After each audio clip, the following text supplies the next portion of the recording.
আজই ডাউনলোড করুন আর এনজয় করুন আপনার পছন্দের শো। আমার কিন্তু খুব টেনশন হচ্ছে, মানে যেখানে পুলিশ রেড করে কিছু করতে পারছে না সেখানে তুমি গিয়ে কি করবো বলো তো? মেশোমশাই, আপনাকে ধন্যবাদ জানানোর কোনো ভাষা নেই আমার কাছে। সত্যি আপনি না থাকলে মন্দার রোহিণীকে এইভাবে সেফলি আমরা পাঠাতেই পারতাম না। কিন্তু আপনার কাছে আজ আরো একটা সাহায্য চাইতে এসেছি আমরা। দেখো, তোমরা আমার ছেলে মেয়ের মতো, আমাকে আমার পরিবারকে তোমরা বারবার রক্ষা করেছো। বলো আমি তোমাদের কি সাহায্য করতে পারি, বলো। এবারে এমন একটা কিছু ব্যবস্থা করতে হবে আন্না ভাইয়ের, যাতে আর কোনোদিনও সে জেলের বাইরে না আসতে পারে। আর আপনার সাহায্য ছাড়া তো এটা সম্ভব নয়। আন্নাকে জেলে ঢোকানো এটা কিন্তু সহজ কাজ নয়। আর লোকটা বেসিক্যালি তো নোটোরিয়াস ক্রিমিনাল। ওর থেকে যতটা দূরত্ব বজায় রাখবে তত তোমাদের মঙ্গল। দেখো শ্যামলী, আমি বলি কি, জেনে শুনে আগুনে ঝাঁপ দিতে যেও না। মেশোমশাই, আমরা যদি চুপ করে হাত গুটিয়ে বসে থাকি তাহলে ওরা এমনি আমাদের জ্বালিয়ে পুড়িয়ে শেষ করে দেবে, আমাদের মেরে ফেলবে। তাছাড়া আন্না ভাই কেন আমাদের বাড়িতে হামলা করেছিল সেই কারণটা আমাদের কাছে স্পষ্ট মেশোমশাই। কিন্তু একটা জিনিস স্পষ্ট নয়, সেটা হচ্ছে আপনার সঙ্গে আন্না ভাইয়ের শত্রুতা কিসের? কেন আপনার জন্মদিনের পার্টিতে ওই লোকটা আপনাকে মারতে চেয়েছিল? কেন? আবার এসব কথা কেন তুলছো? আপনি একটু আগে বললেন না আমরা আপনার ছেলে মেয়ের মতো। সেখানে দাঁড়িয়ে যখন জানতে পারছি আপনার প্রাণের ঝুঁকি আছে আর আমরা চুপ করে বসে থাকবো, সেটা হয়? একবার পুরো ব্যাপারটা বলেই দেখুন না মেশোমশাই, এতে আমাদের দুপক্ষেরই ভালো হবে। এর সূত্রপাত বহুকাল আগে।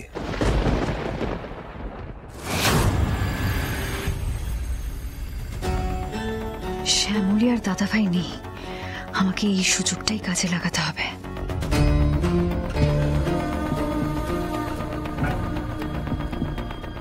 বড় মামি, ও বড় মামি, শোনো না।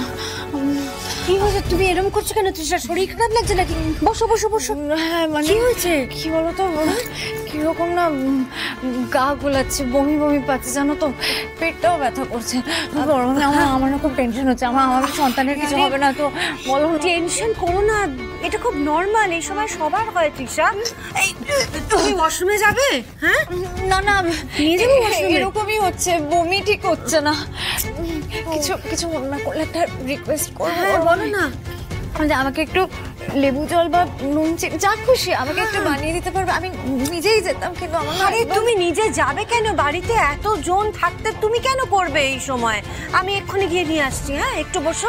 বড় মামি, শোনো না, ওই যে ঋষভ আছে না, ও না বারবার আমাকে ফোন করছে, বুঝলে তো। বলছে নাকি আমাদের বাড়িতে এসে কথা বলবে, যেটা হয়েছে সেটা নাকি ঠিক হয়নি। আমি কোনো মতে ওকে আটকেছি।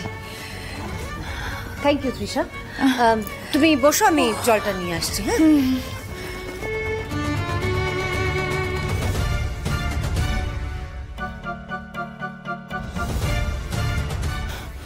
থ্যাংক গড বড় মামি ফোনটা লক করে রাখেনি। হ্যালো হ্যালো অরুণাভ, আমি তৃষা, বড় মামির ফোন থেকে তোমায় ফোন করছি। জানো তো, আমার ফোনটা নিয়ে নিয়েছে। তোমাকে একটা ইম্পর্টেন্ট কথা বলার আছে। মন্দার আর রোহিণী এই বাড়ি থেকে ফুরুত। মানে মন্দার আর রোহিণী হানিমুনের জন্য বেরিয়েছে। সেটা আমি জানি না, ওরা বেরিয়েছে এইটুকু জানি। তুমি প্লিজ একটা কাজ করো, তুমি আন্না ভাইকে ফোন করে এক্ষুনি বলে দাও যে ওরা বাড়িতে নেই। আন্না ভাই আবার মন্দারকে খোঁজার জন্য এই বাড়িতে অ্যাটাক না করে দেয়, ঠিক আছে? রাখছি, হ্যাঁ রাখছি, কেউ চলে আসবে। কাউকে ফোন করছিলে নাকি তৃষা?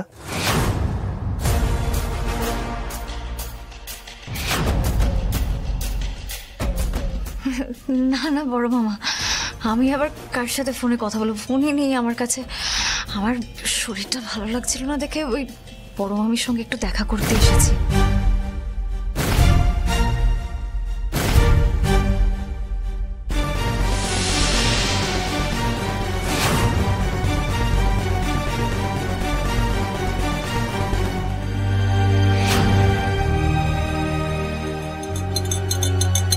তৃষা, এই না, চট করে নুন চিনির জলটা খেয়ে নাও।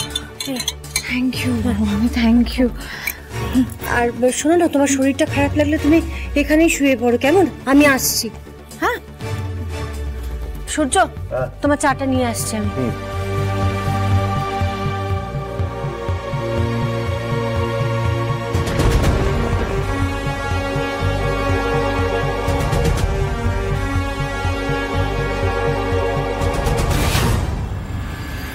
বহুদিন আগে আন্না আমার বিরোধী দলের হয়ে কাজকর্ম করত।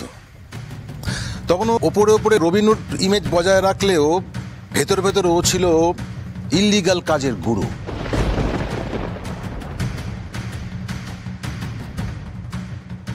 একবার আমার কাছে এসেছিল সাহায্যের জন্য, একটা ইল্লিগাল কাজ করে দেওয়ার জন্য।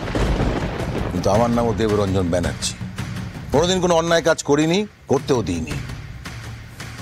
তখন ওকে আমি ধরিয়ে দেওয়ার চেষ্টা করেছিলাম, কিন্তু পারিনি। তখন থেকে আমার উপর ওর খুব রাগ।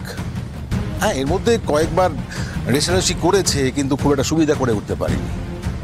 আর এখন যখন আমি মুখ্যমন্ত্রী হওয়ার দৌড়ে সবার আগে আছি, তখন ও খুব ভালো করেই জানে যদি একবার আমি মুখ্যমন্ত্রীর চেয়ারটায় বসতে পারি, তাহলে আমি আন্নাকে রেয়াত করব না। ও সুলতানপুরের পাশাপাশি কলকাতাতেও 2 নম্বরী ব্যবসা ছড়াতে চাইছে।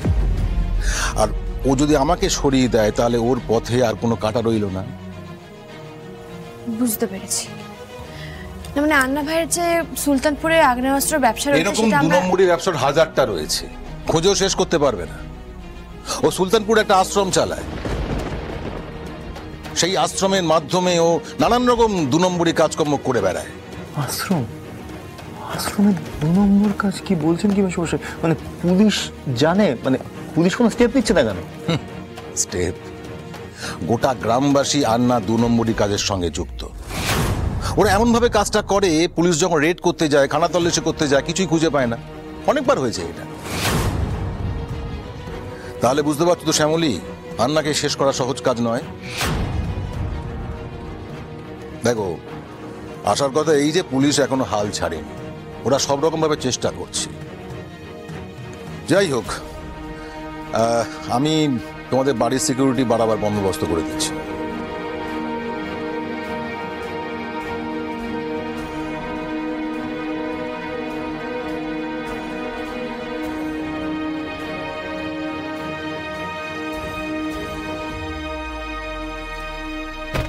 শ্যামলী, আমার কিন্তু খুব টেনশন হচ্ছে। মানে যেখানে পুলিশ রেড করে কিছু করতে পারছে না, সেখানে তুমি গিয়ে কি করবো বলো তো? দেখো, পুলিশের মধ্যে সব লোক তো আর সৎ নয়, কিছু তো অসৎ মানুষ রয়েছে। হতে পারে যে তারাই হয়তো আন্না ভাইকে রেড হওয়ার ব্যাপারে আগে থেকে সাবধান করে দিচ্ছে, আর সেই সুযোগ নিয়ে আন্না ভাই পুলিশের চোখে ধুলো দিয়ে পালিয়ে যাচ্ছে। তো শ্যামলী, আমরা আন্না ভাইকে ধরবো কি করে? আমার মনে হয় আমাদের দুজনকেই একবার আশ্রমে যেতে হবে।